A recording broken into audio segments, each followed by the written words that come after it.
Number one, to coin. So they're using coin as a verb. Not talking about money.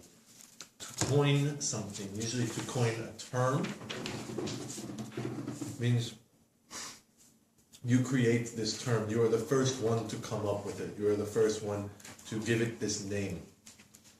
Again, it's a lot of oftentimes used with the word the term. To coin the term, blah blah blah. No, you could maybe say to coin the word, but it's much more common. Coin the term. Tablet. So whoever was the first one to give that name. The example sentence is a really good one here. The term selfie was coined by social media users just a couple of years ago, right? Before that, no one used the word selfie. People just made this up. A lot of times it would be hard to attribute coining a term to one person. Maybe sometimes you can do it, but a lot of times they say social media users. Number two, ascend. This one's pretty simple. It means to go upward, to rise. They're talking about Moses ascending the mountain, so you can use for a mountain. You can also use for non-physical things such as ascending the ranks is a common way to use this word. Ascending the ranks in your office place or in the army means to go up. You are getting promoted. You are going to a higher level. Ascending the ranks. Ascending. What's the subject then? Ascending ranks. Ascend ranks. Someone, you would need a subject for that, yeah. He ascended the ranks at his company very quickly. So he got promoted very fast. Yeah. I think ascended ranks. The ranks. The ranks. Yeah. Coining, that's the first one. To ascending the ranks. It is oftentimes used like that. So not just physically ascending, but you can use for other stuff. Ascending up into heaven or something like that. Number three, rudimentary. In here they are talking about the tablet is being rudimentary. This means basic, early stage. So rudimentary tablet was the Newton and the Atari one and the Palm Pilot. One thing this word makes me think of is cavemen used rudimentary tools, right? They did not have a metal perfect hammer like you can go buy at the store, but they made tools out of bones and wood, rudimentary tools, very basic early stage stuff. That is what that word kind of makes, the first thing it makes me think of. That is very basic. Basic? Yeah, it's very B-A-S-I-C. Number four, ill-fated. So this means destined to not succeed, destined for misfortune, it is doomed. Doomed. So this word can be used in many different ways. Here they are talking about the ill-fated Newton.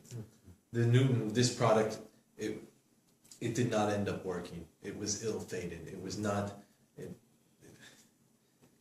going to succeed. It did not succeed. A lot of times you would use this word, first thing it makes me think of, the ill-fated journey of the Edmund Fitzgerald. That was a boat where all the people died. The ill-fated journey of...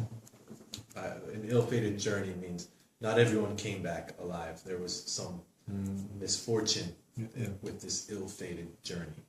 Ill-fated product. So if I say ill-fated something, then I expect it might be doomed to fail. Yes. At the end. Yes. So like I said, it can be used for a journey, like these adventurers, their ill-fated journey. It can be used as a product, right? I'm trying to think of other things that it could be used for. Those are two of the best examples. Try to use one during the questions. Number five, credit. This is just talking about to give recognition, to give someone, to to say they did it. In here, it's talking about credit for coining the term. Who gets credit for that? Who says, I did that? One thing this makes me think of is with academic essays and academic journals and science projects and stuff. Who gets credit for it? A lot of times it's a lot of scientists working together, right? Whose name actually goes on that paper is the one who gets the credit for it.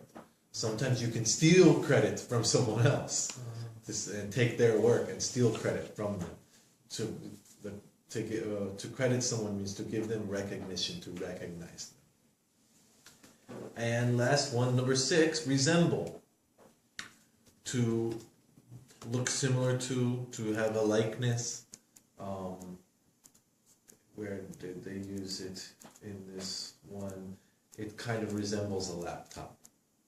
They were talking about the iPad Pro. Kind of resembles a laptop. Looks like a laptop. The example said this: the City Hall building kind of resembles a coffin.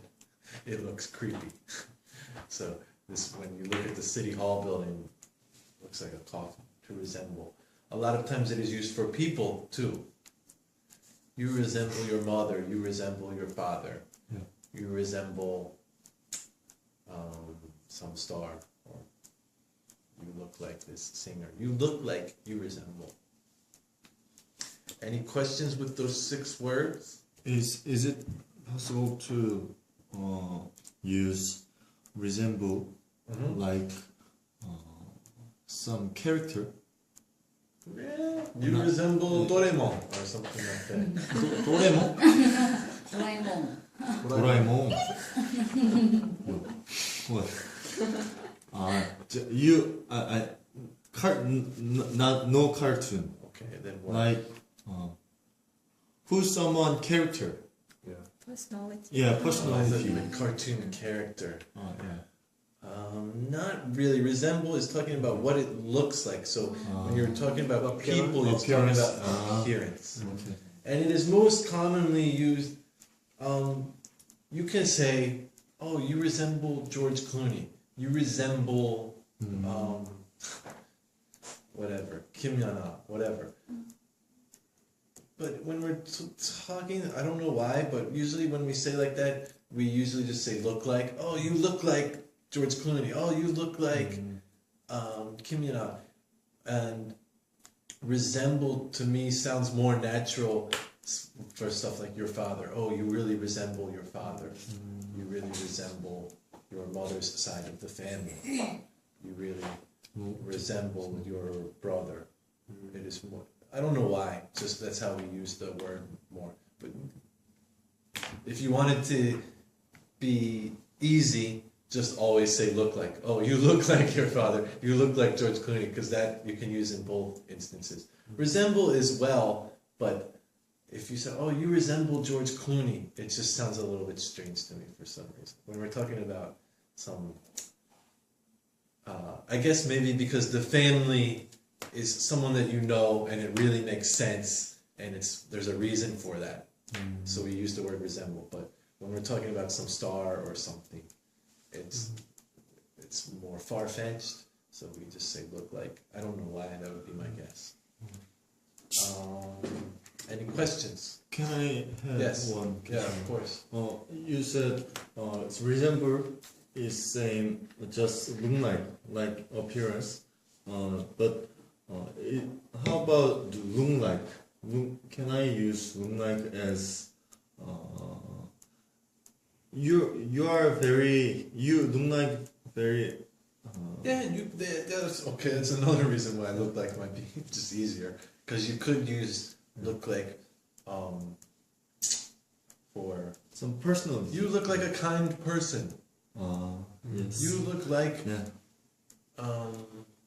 you look like a kind person. You look like a very friendly person. He looks like a bad guy. He looks like a playboy. Something like that. You could definitely say that, but you would not say resemble. Okay. He resembles a bad guy. Okay. Okay. Thank you. Yep.